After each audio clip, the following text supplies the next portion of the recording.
Look at Corey. That is not our attraction. It would take us a lifetime to build to that level. We need to celebrate who we are. We need to be proud of our industrial past. And we also have to link it to what people want now. And this vibe, this reverence for the past and this love of rust and upcycling, this is going to hit target markets that we've identified of bringing young folks back to start businesses, start families, locate here, because this vibe is a cool vibe. It is Corey. It is not artificial. We have the history and we're gonna make the present. I'm gonna move on to revitalizing our housing in neighborhoods because we're getting close to time. In revitalizing our housing in neighborhoods, the objective points are focusing first on the most traveled near downtown neighborhoods. If you're familiar with Renaissance Block, it will actually include more houses. We actually go north to Route 6 and a little bit south of Maine. But if we spread the concept behind it is if we spread our resources all over Corey, it won't make an impact. We need to start with the center where everything else is and work outward. We're working with programs. Some people are going to be familiar with Renaissance Block. Another program we're talking about called Paint the Town, which would help, it'd be a volunteer-led effort to literally paint the houses that need it in Corey. We're looking at a forgivable loan product and incentivizing people to repair or renovate their properties. We're also looking to support the city and its citywide inspection program. We're going to continue to work with the land bank and other entities to remediate vacant and abandoned properties.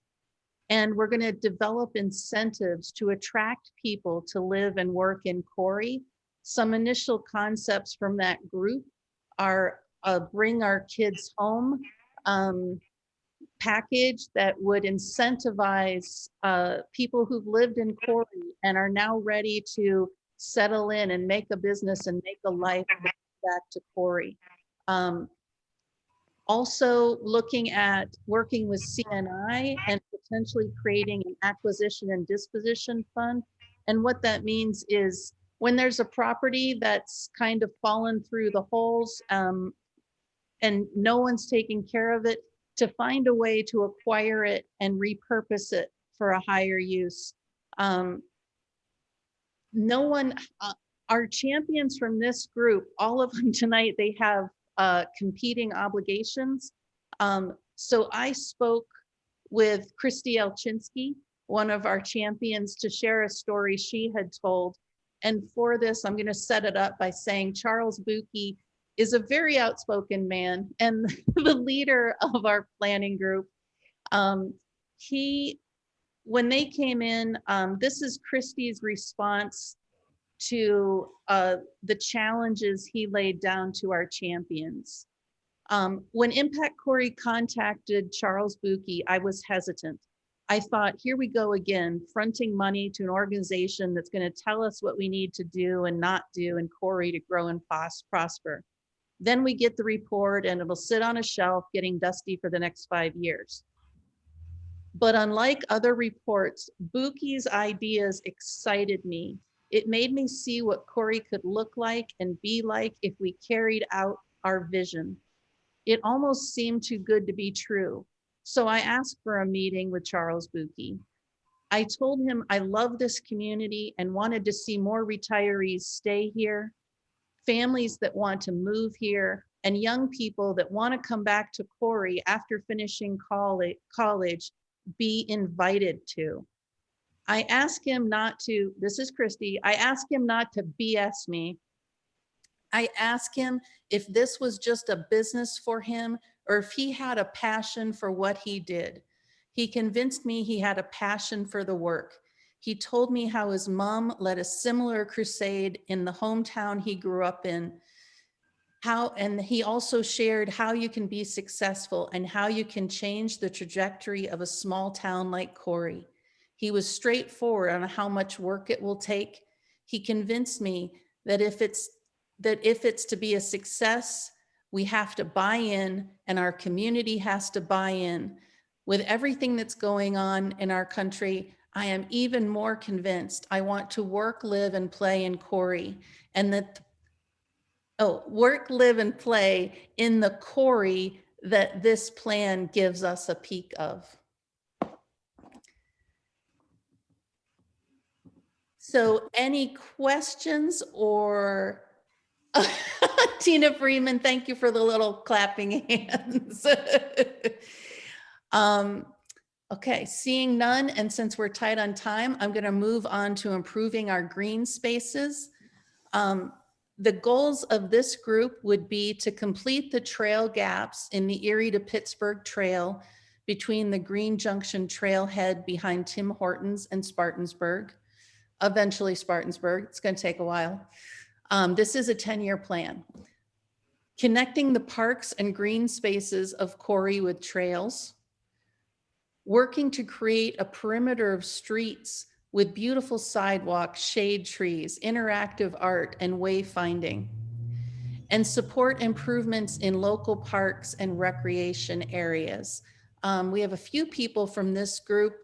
Kim, do you want to kick us off in why you joined and what you see this achieving? Sure. I'm very excited to be a part of the team, for improving green spaces, because the green spaces, trails, parks are not only a way for people to relax and kind of get some of their health and wellness things in, but it's a way for us to connect. If we're out on the trails, we see our neighbors, we actually have a chance to talk with them rather than just passing by when we're driving, down the street.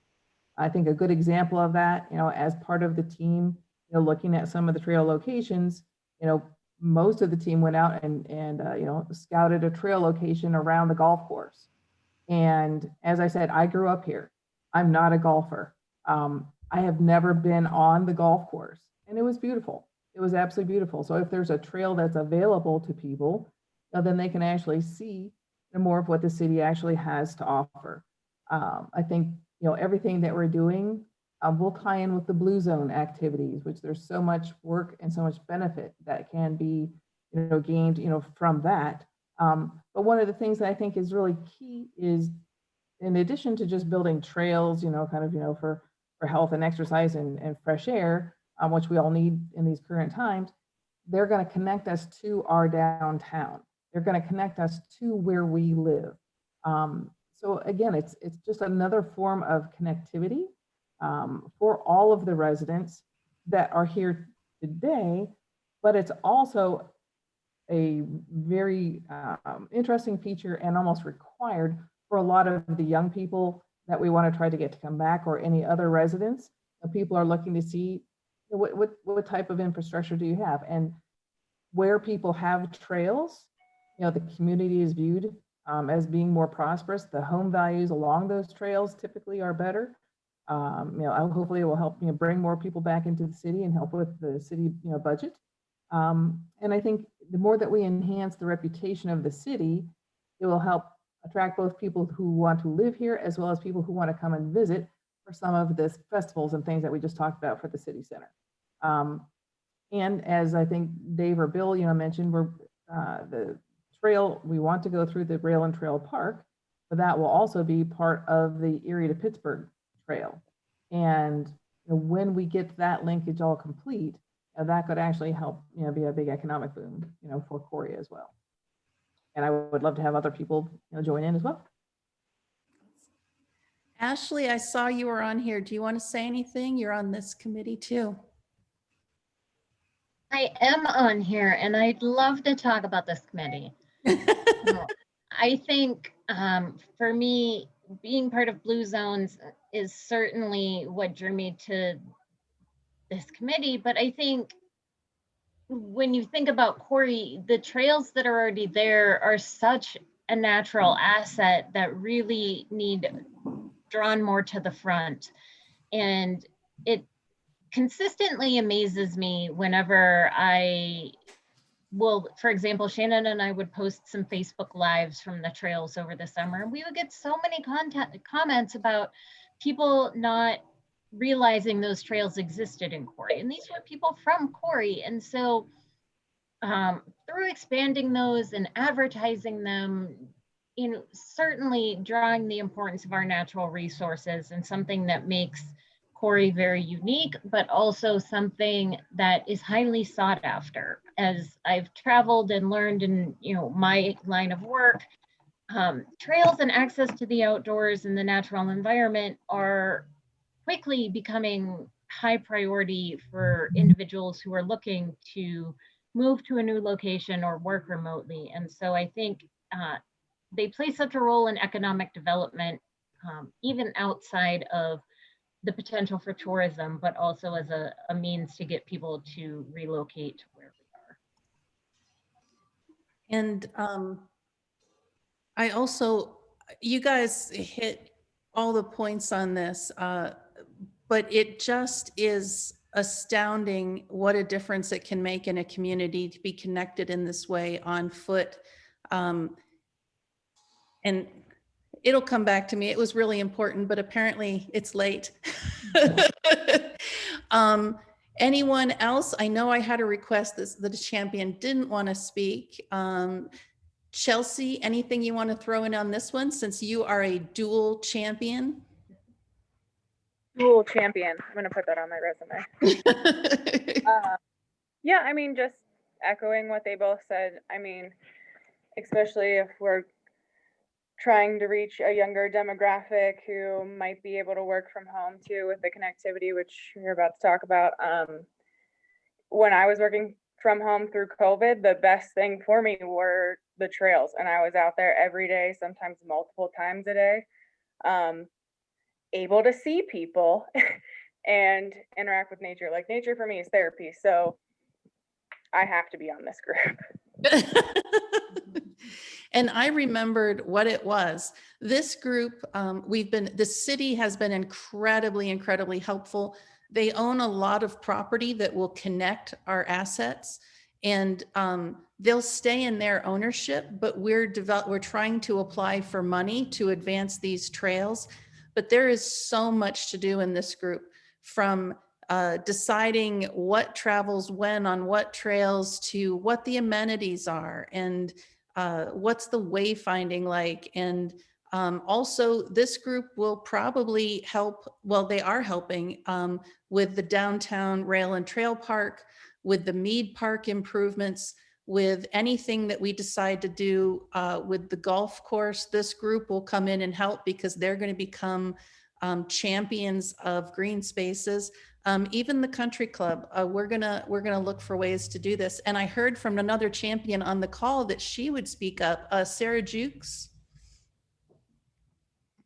Yeah, I just wanted to say that with this whole program, I look at it like, you know, Corey as this great house with these good old bones, and it just needs a little effort, and it can be something so amazing and so beautiful. And I signed up to be on the green spaces part of it because, just like Chelsea said, that's kind of, you know, my healing spot and my thing. And knowing the beauty that surrounds Corey and that we can help people get there and use it, especially at a time when it just seems like that connection with nature and exercise can be so helpful to everyone.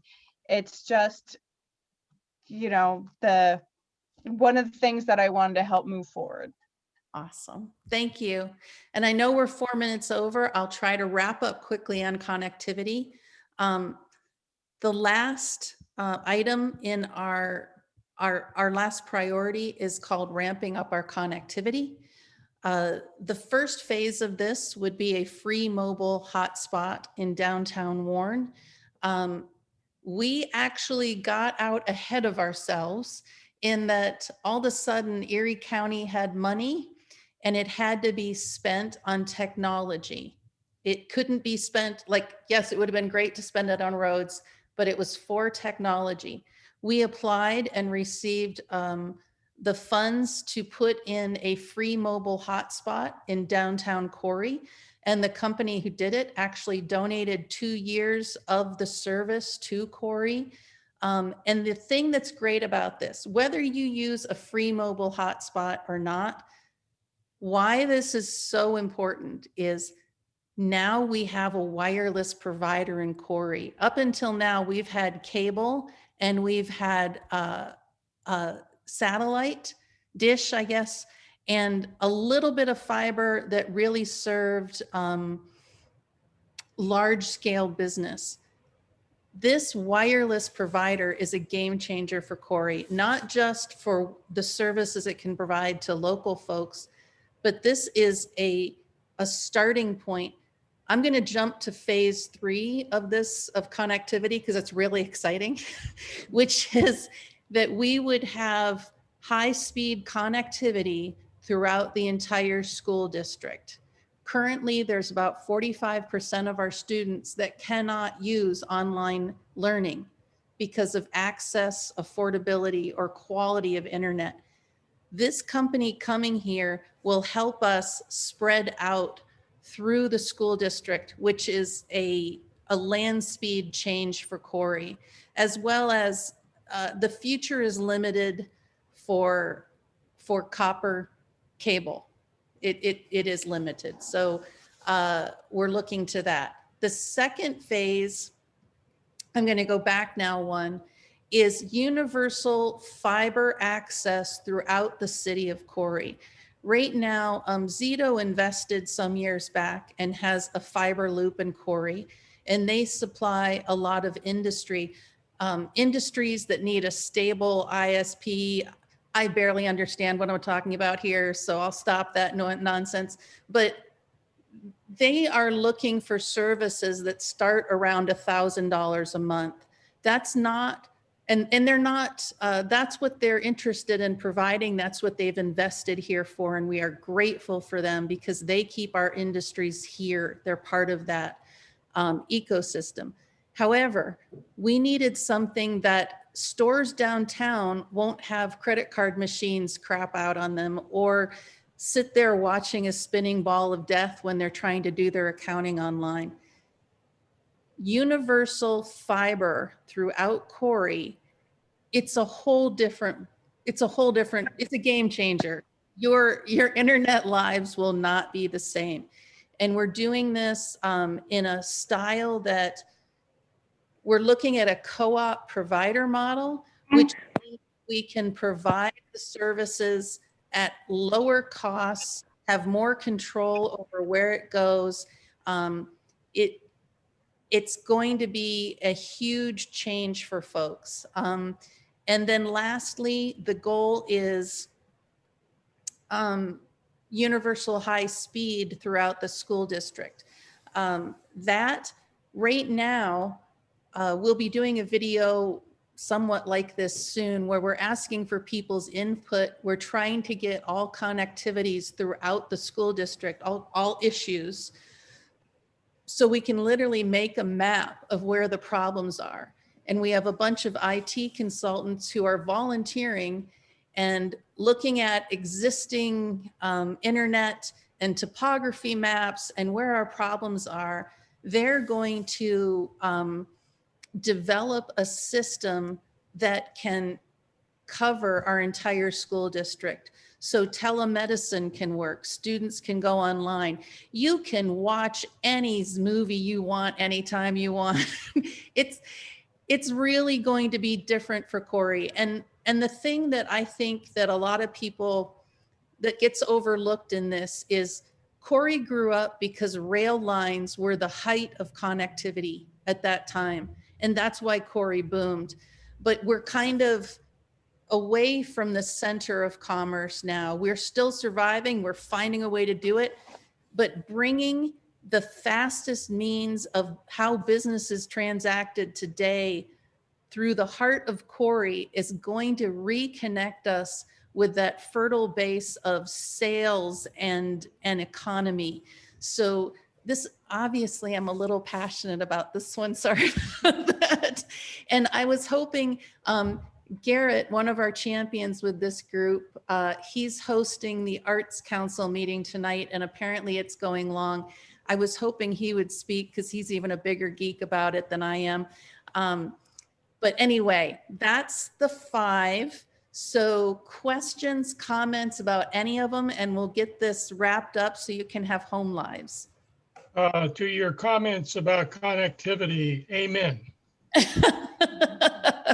We've been working on this for many, many years. On rural development, a couple times we got bills. I've been in the offices in Harrisburg, both legislative and bureaucratic. We've never been able to push it over the line. I think we now have a way of pushing it over the line. And the major thing is, just before I forget it, the Center for Rural Development, you need to look that up. And I don't know if you've worked with them. Yep. And they have been pushing this for a long time. So we'll talk more about it, but thank you so much. I mean, I hope the people on this call understand how significant this piece is to the future of this region, not just Corry. And your point about the rails just brings it right home. Mm-hmm. And the new rails for the future is the connectivity. So we need to do everything we can do. And I will be doing that with our legislators, with our agencies to get to that point. And I do have to give 2 shout outs. Charles Buki said about this, our planner said about this priority. Being connected does not guarantee that Corry will succeed, but without being connected, it won't. So it is vital to the work we're going to do. And I also want to give a shout out to the RDA and the county because, okay, remember that first money I mentioned? Well, we found out there was some more money in that account, and we requested and received $500,000 to purchase fiber to install in Corry. And thank you to the RDA where we're housing that fiber and all the hardware to go with it. And then local businesses, and actually an Erie business as well, donated over $200,000 through NAP tax credits, which means they donate to us and they can get some tax credits back. But that means that money means that at least 10 miles of that fiber can be implemented downtown this summer. So we have about 40 more miles to fund to cover all of Corry. So we probably have a little over $1 million to still fund. But it's amazing the opportunity we got to receive these funds and just really jump out quickly on this.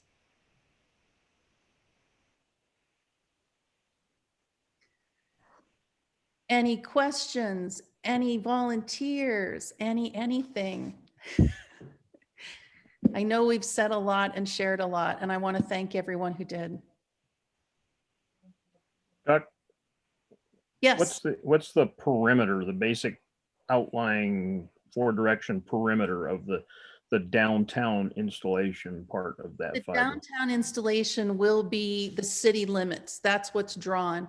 However, okay, we were able to afford enough that we will actually go outside city limits. And I'll draw.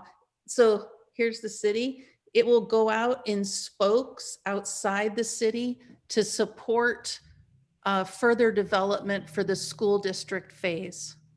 So some places outside the city will be getting it earlier than others. But yes, city limits kind of first.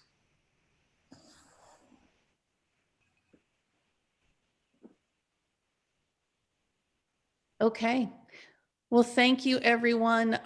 You can contact me if you have questions or thoughts, director@impactcorry.com. And now I'm going to turn off my volume because Aaron has something to share as well before we leave for the night. Just wanted to give a quick plug for our next third Thursday, which will be Thursday, February 18th at 6 p.m. We're going to have Dr. Lisa Miller, owner of Resource and Governance Consulting in Erie. She'll talk with us about deciding how to pivot our niche to meet the changing needs, specifically in the wake of COVID-19. So invites will go out in a couple weeks, and we hope to see you there. Thank you, everyone. Thank you so much. Have a great night, everyone.